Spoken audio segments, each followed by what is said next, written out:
Bismillahirrahmanirrahim. Assalamu alaikum. Welcome back to BPSC and FPSC Math Center. We are solving past paper BPSC 2015 and question 67 complete are solved and available in playlist of 2015. You can see. Let's see question number 68. Question number 68 about fourth roots of unity. You can see that fourth root of unity हमें दिया गया और ये set of complex numbers में से है और ये फोर्थ रूट ऑफ यूनिटी है और हमें बताना है ये क्या है। फोर्थ रूट ऑफ यूनिटी के अगर हम देखें तो वो क्या होता है। फोर्थ रूट्स ऑफ यूनिटी इसको मैं अगर एक्सपेंड करने की वैसे ज़रूरत नहीं है इस लेवल पे कि क्या होता है कि अगर x raise to power 4 is equal to 1 है, फिर भी करके दिखा देते हैं कि x raise to power 4 is equal to 1 है, तो इसको लिख सकते हैं x4 minus 1 is equal to 0, x square minus 1 and x square plus 1 is equal to 0 and next x square minus 1 is equal to 0 और x square plus 1 is equal to 0 and next x square is equal to 1, x is equal to plus minus 1, x square is equal to negative 1, x is equal to plus minus iota. That's mean x is equal to plus minus 1 and plus minus iota. और इसको हम लिख सकते हैं -1 + 1 and plus iota and minus iota. और इसको set form में लिखें तो देखिए ये हमारा -1 and +1 plus iota minus iota ये हमारा फोर्थ रूट्स ऑफ यूनिटी का एक सेट है। अगर हम पहले इसको याद करें तो क्या होता है, ये एक ग्रुप भी है अंडर मल्टीप्लिकेशन और ये साइकिल ग्रुप भी है जनरेटेड बाय आयोटा और माइनस आयोटा। आयोटा से भी जनरेट कर सकते हैं, माइनस आयोटा से भी। कैसे कि आयोटा 1 तो आयोटा आ जाएगा, आयोटा का अगर हम स्क्वायर करें तो -1 and iota cube is equal to minus iota and iota raised to power 4 is equal to positive 1। देखिए सारे एलिमेंट्स और इस सिंपल एक एलिमेंट आयोटा से हम जनरेट कर सकते हैं। तो ये साइक्लिक ग्रुप है जनरेटेड बाय आयोटा, -1 भी है, +1 भी है, आयोटा माइनस आयोटा, 4 एलिमेंट्स हम इस आयोटा से बना सकते हैं। तो ये साइक्लिक ग्रुप है जनरेटेड बाय आयोटा। अगर इसको माइनस आयोटा से कर जनरेट करें तो क्या होता है, minus iota raised to power 1 is equal to minus iota, minus iota raised to power 2 is equal to आ जाएगा which is iota square is equal to -1, minus iota 3 is equal to minus iota and minus iota 4 is equal to 1। देखिए 1 - 1 iota minus iota and minus iota cube को लिख सकते हैं minus iota into minus iota square which is equal to minus iota into -1 is equal to plus iota. तो minus iota cube is equal to plus iota, minus iota plus iota 1 and -1 सारे elements से minus iota से भी generate कर सकते हैं। Plus iota मतलब इसके फोर्थ रूट ऑफ यूनिटी के 2 जनरेटर्स हैं, आयोटा से भी जनरेट हो सकता है, माइनस आयोटा से भी। मतलब ये साइक्लिक ग्रुप भी है और ये ग्रुप भी है, और साइक्लिक ग्रुप तो होता ही ऑब्वियसली, और ये फोर्थ रूट ऑफ यूनिटी है और अंडर मल्टीप्लिकेशन है। तो अगर हम देखें इसके ऑप्शंस क्या है, सब ग्रुप है ये फोर्थ रूट ऑफ यूनिटी, सब ग्रुप होता है complex numbers without zero, under multiplication yes, ये सबसेट भी है। देखें सेट ऑफ कम्प्लेक्स नंबर्स का सबसेट भी है और ये ग्रुप भी है, मतलब सब ग्रुप है। और विदाउट जीरो, क्योंकि जीरो के बगैर ही अंडर मल्टीप्लिकेशन ग्रुप होता है। जिस ग्रुप में जीरो हो वो तो अंडर मल्टीप्लिकेशन ग्रुप ही नहीं हो सकता, because multiplicative inverse of zero does not exist. So without zero ही ये सब ग्रुप हो सकता है अंडर मल्टीप्लिकेशन ग्रुप 1। तो option 1 is right. Second option देखिए, इसमें दिया गया subgroup of complex but under addition, under operation addition, तो ये नहीं हो सकता क्योंकि अगर इसके एलिमेंट्स देखिए फोर्थ यूनिटी के तो -1 + 1 करें, दोनों को मतलब ऐड करें तो 0 आता है which is does not belongs to x4 जो हमें सेट दिया गया फोर्थ यूनिटी से, मतलब इस पूरे सेट से बिलोंग ही नहीं करता। तो हम कह नहीं सकते कि अंडर एडिशन तो ये ग्रुप नहीं हो सकता। Non cyclic but it is a cyclic group generated by iota, तो ये नॉन साइक्लिक नहीं है, साइक्लिक ग्रुप है। Fourth roots of unity is a cyclic group. मतलब ये क्वेश्चन जो है ना, ये फोर्थ रूट्स ऑफ यूनिटी के बारे में इसको आपको मुकम्मल पता होना चाहिए कि फोर्थ रूट्स ऑफ यूनिटी होता क्या है उसको ऐसे भी शो किया जाता है, और फोर्थ रूल से ऐसे ही होता है।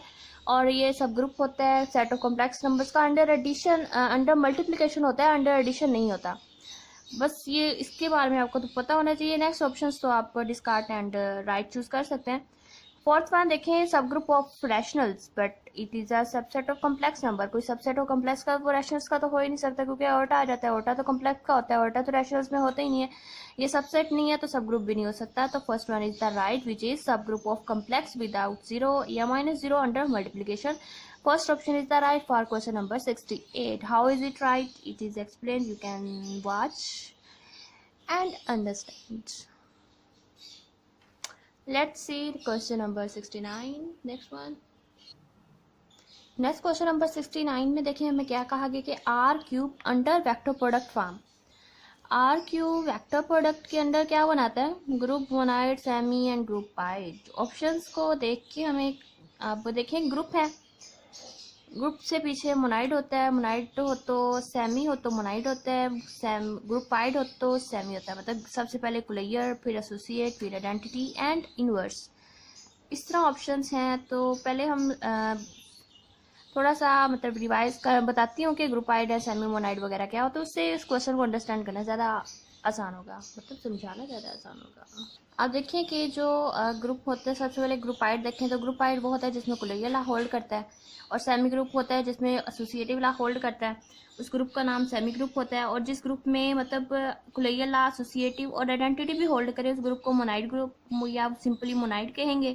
और जिसमें ये तीनों होल्ड करेंगे और जिसमें ये तीनों के साथ इनवर्स भी अगर ला एग्जिस्ट करता है तो उस ग्रुप को फिर वो मुकम्मल एक ग्रुप भी बन जाता है। मतलब सिंपल एक सिर्फ कुलेयर ला होल्ड करता है तो ग्रुप पाइड है, अगर कुलेयर भी एसोसिएट भी हो जाए तो उस सेमी ग्रुप हो जाता है, अगर उसमें कुलेयर एसोसिएट आइडेंटिटी हो जाए तो वो मोनाइड हो जाता है, जिसमें ये चारों अगर लाज होल्ड करते हैं तो वो एक मुकम्मल ग्रुप बनाता है।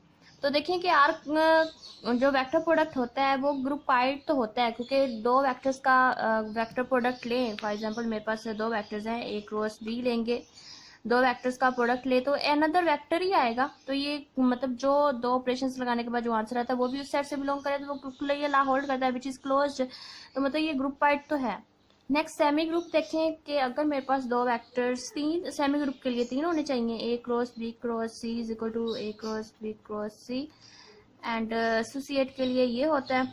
और ये जो वेक्टर प्रोडक्ट होता है वो क्लोज नहीं होती, क्योंकि अगर ये कंडीशन, ये एक मुकम्मल थ्योरम भी है, अगर ये एसोसिएटिव तभी होल्ड करेगा अगर ए एंड सी वेक्टर्स को लीनियर वेक्टर्स हों, तो ये मतलब कंडीशन फिर आर जो वेक्टर प्रोडक्ट है वो सेमी ग्रुप नहीं बनाएगा, क्योंकि ये कंडीशन ही सेमी इसमें एसोसिएटिव ला ही होल्ड नहीं करेगा तो ये सेमी ग्रुप नहीं बनेगा। जब सेमी ग्रुप नहीं बनेगा, जब सेमी ग्रुप ही निकल गया तो इसके बाद आइडेंटिटी भी नहीं बनेगा, इन्वर्स भी नहीं बनेगा, मतलब ये सेमी मोनाइड और ग्रुप भी नहीं बन सकता। इसका मतलब सिर्फ ये जो वेक्टर प्रोडक्ट होता है वो ग्रुप पाइड होता है, मतलब उसके अंदर सिर्फ कुलेयर ला होल्ड करता है, और ये group R cube under vector product forms only group pied. So question number 69, the option is the right. See next one, question number 70. Question number 70 में देखें कि हमें कहा पूछा गया कि question number 70, an element x of a group G satisfying, एक element है, एक किसी ग्रुप का एक एलिमेंट अगर ये कंडीशन सेटिस्फाई करे कि x square is equal to x है, मतलब किसी एलिमेंट का, जो एलिमेंट की बात हो रही है वो एलिमेंट का स्क्वायर करने से वो एलिमेंट इटसेल्फ के अगर इक्वल आ जाता है तो वो एलिमेंट, उसको एक नाम दिया जाता है, तो वो क्या नाम होता है, उसको क्या कहेंगे? वो इन्वोल्यूशन होता है, डेम्पोटेंट होता है, ट्रांसपोजिशन या साइकिल। अब एलिमेंट्स होते हैं, वो एलिमेंट डेम्पोटेंट एलिमेंट्स होते हैं, और ये बोलियन रिंग में तो सारे एलिमेंट्स के साथ ही ऐसा होता है कि बोलियन रिंग के जो तमाम एलिमेंट्स होते हैं वो डेम्पोटेंट होते हैं, मतलब X square is equal to X आ जाता है। एंड इन्वोल्यूशन और ट्रांसपोजिशन साइकिल के बारे में भी हम पढ़ लेते हैं। क्या होता है? इन्वोल्यूशन वो पॉइंट्स होते हैं जिनका एलिमेंट का ऑर्डर 2 होता है, मतलब ऑर्डर का मतलब कि एलिमेंट का ऑर्डर 2 है तो मतलब उसका स्क्वायर करने पे आइडेंटिटी आ जाती है। हर एलिमेंट का, जिस एलिमेंट का ऑर्डर 2 हो वो इन्वोल्यूशन एलिमेंट्स होते हैं, और एलिमेंट्स का स्क्वायर करने से एक्स की इक्वल आ जाए तो वो डेम्पोटेंट एलिमेंट्स होते हैं। ट्रांसपोजिशन तो ये परमुटेशन और ये साइकिल भी कॉम्पुटेशन में चला जाता है, सारा मैपिंग होती है from set S to S, मतलब इटसेल्फ मैपिंग सेट के साथ हो रही होती है। और ये साइकिल होता है, cycle of length two is called transposition. क्या होता है कि ट्रांसपोजिशन में हर साइकिल की लेंथ जिस तरह 1 2 है, 3 1 है, मतलब 1 2 के साथ मैप करा, 2 1 के साथ, 3 1 के साथ, 1 मतलब हर साइकिल, ये साइकिल भी है विच 2 एलिमेंट्स हैं तो लेंथ 2 है साइकिल की, जितने एलिमेंट्स होते हैं उतनी उसकी लेंथ होती है साइकिल की। अब ये साइकिल भी है, लेंथ 2 है, तो ये ट्रांसपोजिशन है। ये भी अनदर ट्रांसपोजिशन है। साइकिल क्या होता है, मतलब 1 2 के साथ मैप करा है, 2 मतलब जहाँ से स्टार्ट, फॉर एग्जाम्पल ये लेंथ 2 था तो ये ट्रांसपोजिशन है। और साइकिल क्या होता है, ये साइकिल भी है और लेंथ 2 का था इसलिए ट्रांसपोजिशन है। साइकिल 1 2 3 4 कर लो, मतलब 1 2 के साथ मैप करा है, 2 3 के साथ, 3 4 के साथ, 4 अगेन 1 के साथ मैप करा है, तो ये साइकिल, मतलब जहाँ से स्टार्ट हुए थे लास्ट वन फर्स्ट वन के साथ अगर मैपिंग करें तो ये साइकिल बनता है। और ये साइकिल है ऑफ लेंथ 4, अगर साइकिल ऑफ लेंथ 2 हो तो ये ट्रांसपोजिशन हो जाता है, ये साइकिल है। इसको थोड़ा सा मैं अगर एक्सपेंड करके लिखूँ तो वैसा बनेगा 1 2 3 4, मतलब 1 2 के साथ मैप करा है, 2 3 के साथ करा है, 3 4 के साथ करा है, 4 अगेन अगर 1 के साथ करा है। इसको इस तरह भी लिखा जा सकता है, ये इक्वल ही है दोनों चीज़ें, इसका मतलब यही था, मतलब 1 से स्टार्ट था 1 पे एंड है, ये साइकिल है और ये साइकिल ऑफ लेंथ 4 है। अगर साइकिल ऑफ लेंथ 2 हो तो ये ट्रांसपोजिशन होता है। ट्रांसपोजिशन एंड साइकिल क्या होता है, इन्वोल्यूशन क्या होता है, हर एलिमेंट का स्केयर ऑर्डर 2 हो तो वो इन्वोल्यूशन एलिमेंट्स होते हैं। और डेम्पोटेंट क्या होता है, x square is equal to x हो तो वो डेम्पोटेंट एलिमेंट होता है। और क्वेश्चन नंबर 70 का B option is the right, x square is equal to x हो तो वो एलिमेंट अडेम्पोटेंट एलिमेंट है। Let's see question number 71। Next question number 71 देखें कि z and z over n ये जनरेटेड बाय n, ये question group भी है, आइडियल रिंग भी है, इज आइसोमॉर्फिक टू, ये किसके आइसोमॉर्फिक होता है। और हमारे पास एक थ्योरम है कि every finite cyclic group of order n is isomorphic to Zn। State में लिख भी देती हूँ, ये थ्योरम की स्टेटमेंट है। देखिए कि ये थ्योरम क्या कहता है कि every finite cyclic group of order n is isomorphic to Zn के आइसोमॉर्फिक होगा। अगर हम इस जो ग्रुप दिया गया है आइडियल या क्वेश्चन ग्रुप, इसको हम एक्सपेंड करें, मतलब इसके एलिमेंट्स लिखें तो क्या बनेंगे, इस तरह से बनेंगे कि generated by n plus 1 n plus 2 n plus up to so on. इसका ऑर्डर हम देखेंगे, इसका ऑर्डर n है विच इज़ फाइनाइट ऑर्डर। और ये थ्योरम इस पर हम अप्लाई कर सकते हैं कि एवरी फाइनाइट साइक्लिक ग्रुप को, ये साइक्लिक ग्रुप भी है ऑफ ऑर्डर n का, तो ये आइसोमॉर्फिक होगा Zn के। आइसोमॉर्फिज्म के बारे में पूछा गया था which is isomorphic to Zn। According to this theorem we can say that question number 71 का C option is the right, isomorphic to Zn। Question number 72 देखें, हमसे कहा गया कि let G is equal to generated by element A और इस element का order B12 है और एक एलिमेंट A इसको जनरेट कर रहा है, then G is equal to, मतलब हमसे एक ऑर्डर दे दिया कि ए इस ग्रुप को जनरेट कर रहा है, उस एलिमेंट का ऑर्डर भी 12 है, और हमसे एक अनदर जनरेटर के बारे में कहा गया कि कोई और जनरेटर भी बताओ जो इस ग्रुप को जनरेट कर सकता है। अगर जिसका जनरेटर अगर 12 ऑर्डर का है तो बताओ कोई और जनरेटर भी हो सकता है। देखिए अगर ये हमारे पास एक थ्योरम है कि अगर सपोज ए इज द, मतलब suppose A is the generator off the group, कोई एलिमेंट अगर जनरेटर है तो अनदर एलिमेंट भी अगर उसका जनरेटर है तो दोनों का जो ऑर्डर होगा वो ऑर्डर को प्राइम होना चाहिए एक दूसरे का। तो देखेंगे कोई एलिमेंट का मैं थ्योरम स्टेट करके यहाँ बताती हूँ लिख के। मैंने यही बात कही थी कि अगर कोई एलिमेंट मतलब एक ग्रुप को जनरेट कर रहा है और कोई और एलिमेंट भी अगर उसी ग्रुप को जनरेट करता है तो वो दोनों का जो एलिमेंट्स का ऑर्डर होगा वो को प्राइम होना चाहिए। ये थ्योरम भी मैंने स्टेट कर दिया। Suppose A is the generator off the group, अगर कोई एलिमेंट ए उसका जनरेटर है तो देन अनदर एलिमेंट ए के इज द जनरेटर हो सकता है अगर दोनों एलिमेंट्स के एंड एन आर को प्राइम हो। तो देखें कि अगर इस एलिमेंट का ऑर्डर 12 है तो कोई और एलिमेंट जो दिए गए ऑप्शंस में, तो सारे एलिमेंट्स के ऑर्डर को हम देखते हैं कि को प्राइम कौन सा है। को प्राइम होने के लिए कि उनका ग्रेटर कॉमन डिवाइजर या HCF जो होगा वो इक्वल टू 1 मीन्स को प्राइम। तो 5 एंड 12 भी है जो को प्राइम है एलिमेंट्स के। तो ये इसका क्वेश्चन नंबर 72 का first option is the right, first option is the right. और 6 एंड 12 आर नॉट को प्राइम एंड 2 एंड 8 आर ये को प्राइम एलिमेंट्स नहीं हैं, को प्राइम 12 के को प्राइम नहीं है। तो जो first option is the right option, question number 72 5 and 12। हाँ, HCF 5 and 12 is 1, that's mean they are coprime to each other. So a element of order 5 also generate the group of order 12. So see next question number 73, इसमें भी यही बात की गई है कि एक एलिमेंट इस ग्रुप को जनरेट कर रहा है then G can be generated by, तो जी किसी दूसरे एलिमेंट से भी जनरेट किया जा सकता है। यहाँ तो हमें उन्होंने ऑर्डर की बात की थी और यहाँ पे जनरल बात कर ली कि वो एलिमेंट क्या होगा, वो आइडेंटिटी होगा, नॉन आइडेंटिटी होगा, क्या वो एलिमेंट एक दूसरे के मतलब एक एलिमेंट किसी ग्रुप को जनरेट करता है तो उसका इन्वर्स भी उसको जनरेट करता है। आइडेंटिटी एलिमेंट या कोई एनी एलिमेंट किसी इस ग्रुप को जनरेट कर सकता है जिसका बी एलिमेंट जनरेट कर रहा है और बी एलिमेंट का ऑर्डर भी 17 है। कोई भी नॉन आइडेंटिटी एलिमेंट भी इसको जनरेट कर सकता है। दिस 17 है तो मतलब फिर इस अकॉर्डिंग टू दिस थ्योरम, और यही थ्योरम हम अगर इस क्वेश्चन पे अप्लाई करें तो इसमें कहते थे कि वो एक एलिमेंट अगर इस ग्रुप को जनरेट कर रहा है उसका जो ऑर्डर होगा और दूसरा एलिमेंट भी अगर उसको को जनरेट करता है तो दोनों का जो ऑर्डर होगा वो को प्राइम होने चाहिए। अब 17 इटसेल्फ एक प्राइम नंबर है, तो कोई भी अगर इवन नंबर लें या प्राइम नंबर लें तो वो को प्राइम तो होंगे, मतलब कोई भी नॉन आइडेंटिटी एलिमेंट भी इस ग्रुप को जनरेट कर सकता है, ये बात भी ठीक हो गई।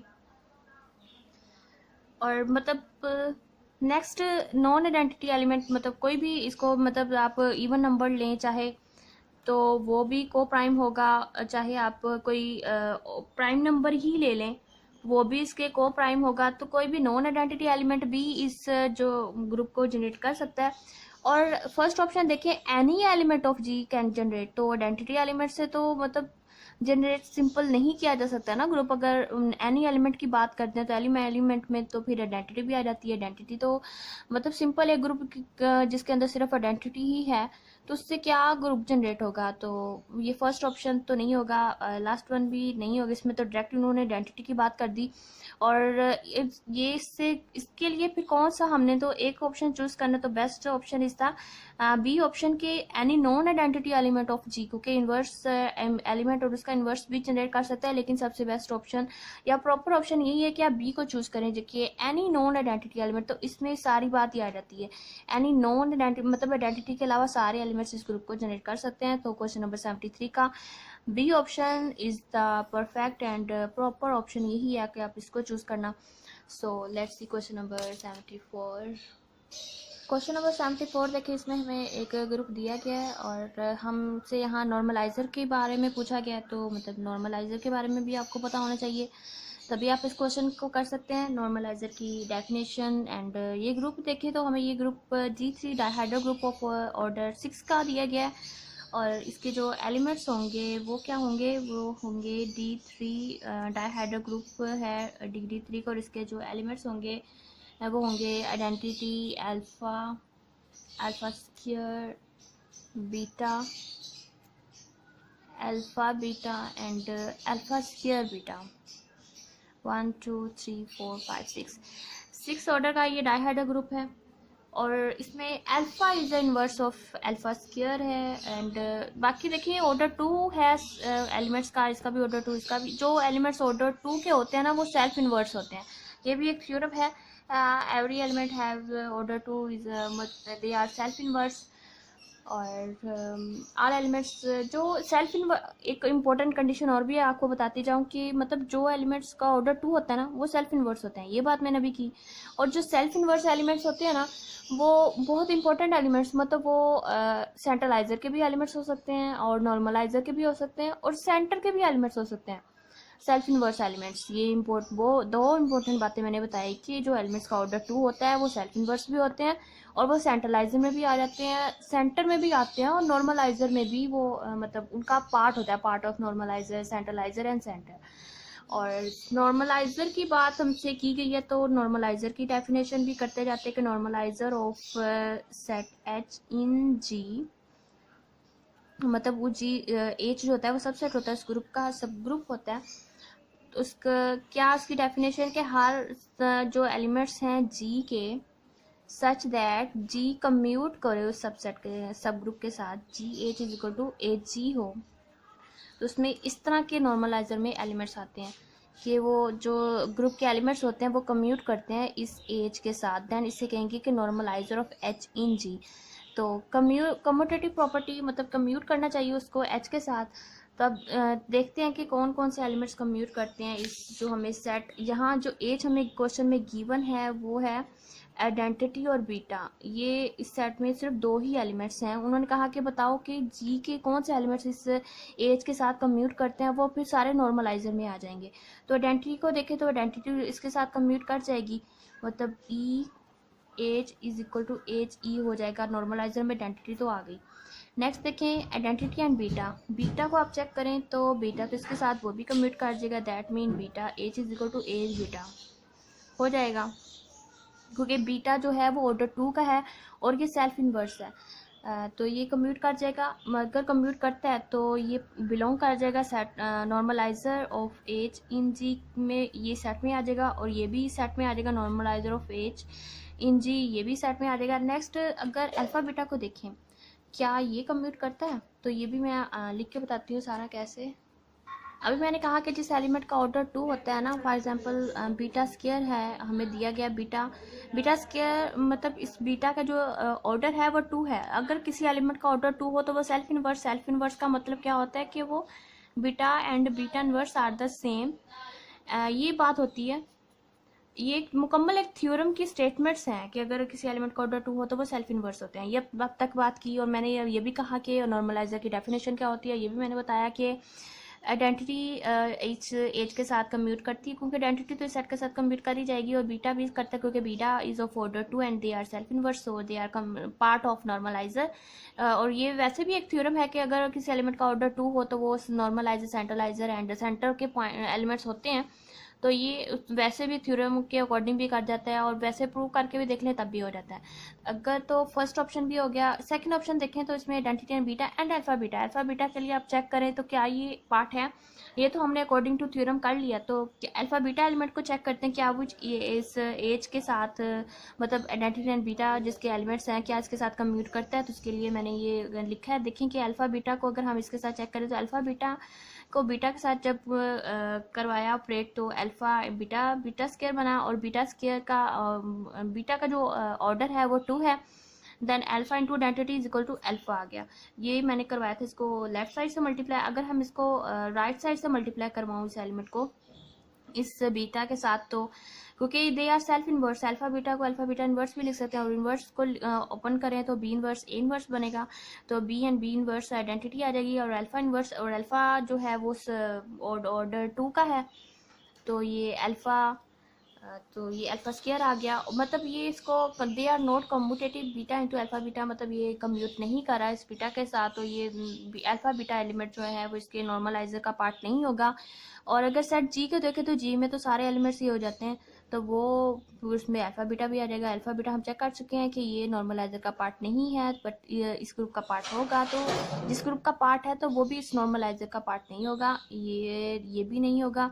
और इसको फोर्थ ऑप्शन में देखिए, इसमें आइडेंटिटी और बीटा, ये हम पहले कह चुके हैं कि आइडेंटिटी एंड बीटा ये पार्ट है नॉर्मलाइजर के, तो ये भी है, ये आइडेंटिटी भी है, आइडेंटिटी और बीटा भी है, तो बेटर ऑप्शन डी है। तो आप इसको चूज़ करें जिसमें दो, मतलब ये दोनों सेटिस्फाई कर रहे हैं नॉर्मलाइजर की कंडीशन को, तो better option is the fourth one which is D option, मतलब इस normalizer of H in G is equal to फिर आइडेंटिटी एंड बीटा के जो एलिमेंट्स हैं, ये वाला सेट इसका नॉर्मलाइजर का पार्ट हो जाएगा। क्वेश्चन नंबर 74 का D option is the right. So let's question number 75। Question number 74 देखें, 74 में भी हमें एक डाइहाइड्रो ग्रुप दिया गया है ऑफ ऑर्डर 8 का, एंड ऑर्डर 8 का हमारे पास डाइहाइड्रो ग्रुप है, और इसका सेंटर हमसे पूछा गया है। ये मैंने डाइहाइड्रो ग्रुप की बहुत अच्छी वीडियो बनाई है, आप देख सकते हैं, और इसका लिंक भी मैं डिस्क्रिप्शन में डाल दूंगी, या भी बेल आइकन या एंड स्क्रीन पे होगा, देख लें। सेंटर क्या होता है डाइहाइड्रो ग्रुप का, सेंटर होगा, ये मैं अगेन यहाँ थोड़ा सा हिंट दे देती हूँ, सेंटर ऑफ अ डाइहाइड्रो ग्रुप कैसे फाइंड करते हैं। अगर एन आपका, इफ एन इज ऑड हो तो सिर्फ उसमें सेंटर में सिर्फ एक आइडेंटिटी एलिमेंट ही आता है। अगर एन इवन हो, if n is even number, अगर एन कोई इवन नंबर है, एन क्या है, डी एन, और ये एन क्या है, नंबर ऑफ साइड्स के, कितने साइड्स का आपने वो फिगर लिया है, या उस कितने साइड्स की फिगर है उसमें। तो एन अगर ओड है तो उसमें सिर्फ आइडेंटिटी आएगा, अगर एन इवन नंबर है तो उसमें आइडेंटिटी भी आएगा, और y की पावर n बाय 2, मतलब जो जिस नंबर ऑफ साइड्स को 2 पे डिवाइड करें तो उसमें ये 2 एलिमेंट्स आ जाते हैं उसके डाइहाइड्रल ग्रुप के सेंटर में। तो यहाँ देखिए कि हमारे पास एक D4 है और D4 यहाँ ऑर्डर भी इसका 8 है और इसके जो एलिमेंट्स होंगे D4 के और इसमें जो एलिमेंट्स बनते हैं वो एक आइडेंटिटी आएगा alpha, alpha square, alpha cube, beta, alpha beta and alpha square, beta, alpha cube, beta. ये 8 एलिमेंट्स का ये हमारे पास एक डाइहाइड्रल ग्रुप है और इसका ऑर्डर 8 है, but n is 4, 4 is an even number के लिए तो उसमें आइडेंटिटी आएगी और जब 4 को 2 पे डिवाइड करेंगे, 4 2 पे डिवाइड करने पे वाई को यहाँ अल्फ़ा कर लें क्योंकि अल्फ़ा दिया गया है तो वाई अल्फ़ा। तो अब 4 को जब 2 पे डिवाइड करें तो मतलब identity and alpha square are the elements of the centre. तो हमारे पास एक सेट बनेगा, सेंटर के जो एलिमेंट्स होंगे वो identity and alpha square which is the B option is the right. और नेक्स्ट एलिमेंट्स हम चेक ही नहीं करेंगे क्योंकि हम साबित कर चुके इसका जो सेंटर बनेगा उसमें सिर्फ 2 ही एलिमेंट्स होते हैं and E and alpha square. So dihedral group की बहुत अच्छी वीडियो बनाई है, वो आप लास्ट में देखना, मैं डिस्क्रिप्शन पे या इस वीडियो क्लास पे उसका लिंक दे दूँगी, ज़रूर देखना। अब बहुत ज़्यादा लेंथी वीडियो हो गई है 75, वैसे मेरा इरादा था कि 80 क्वेश्चन कंप्लीट करूं तो 75 तक की बहुत टाइम हो गया है। Thank you so much, like and share with your friends.